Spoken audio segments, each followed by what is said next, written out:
Quai conventionnel du port de Conakry. Le Blue Sea vient d'accoster. Après un mois, 17 jours de rade, ce navire de 189 mètres en provenance de l'Inde jette l'ancre dans les eaux guinéennes.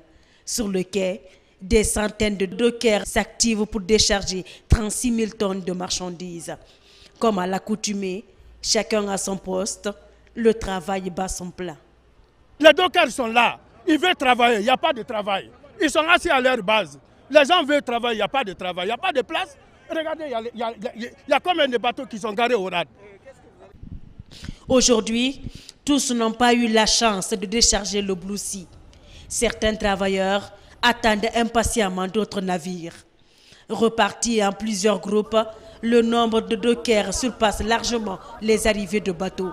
Ceci s'explique par l'étroitesse de ce terminal conventionnel vieux de 123 ans et dont la dernière réhabilitation remonte en 1992. L'extension et la modernisation sont attendues avec une impatience non dissimulée.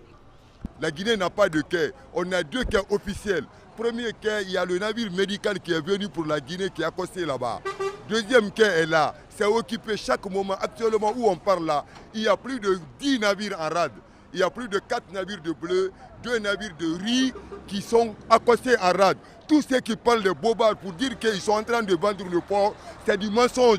Les travailleurs de port sont tranquilles. Les syndicats sont là pour nous gérer. Il n'y a pas de problème. Nous, on est là, on est tranquille. On veut que ça s'améliore. Ils n'ont qu'à construire des quais, la concession du port pour que les gens puissent travailler. Même son de cloche sur le quai du port minier. Des va-et-vient témoignent de l'affluence des travailleurs. Tous attendent le début des travaux qui changeront le visage de ce quai. L'accostage, ce n'est pas tellement facile à l'air là. En franche vérité, ce n'est pas tellement facile. Parce que vous voyez, les quais sont affaissés. Ça, c'est ancien, trop ancien. La solution, il faut reprendre. Il faut agrandir pour qu'on accueille les grands navires en un mot. C'est une bonne chose pour le peuple guinéen. Même si ce n'est pas nous, avec nos enfants qui viendront, ça pourra continuer le processus. Donc, je pourrais dire merci au chef de l'État de faire un contrat avec la Turquie. Vraiment, nous sommes très heureux de ça aussi. Le port autonome de Conakry est en ébullition. Les activités s'enchaînent. D'un côté, l'on s'apprête à recevoir de nouveaux bateaux.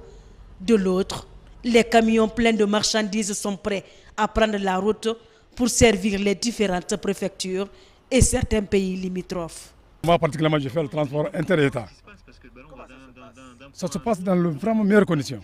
On n'a jamais été emmerdé, ni l'autorité, ni les sécurités en civil, personne, ni les opérateurs de port.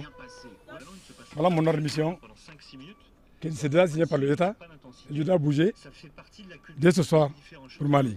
Je n'ai jamais vu un arrêt de même seconde.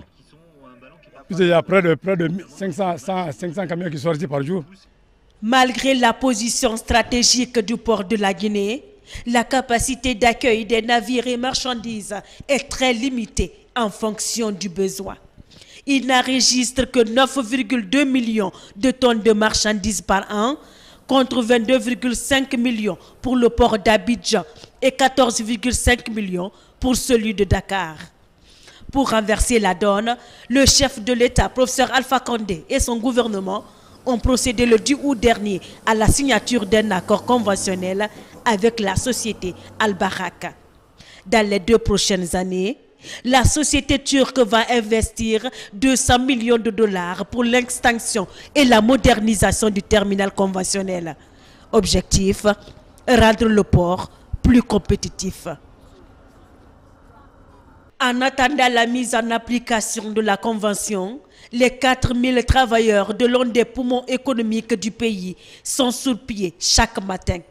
Et les activités portuaires continuent à un rythme effréné.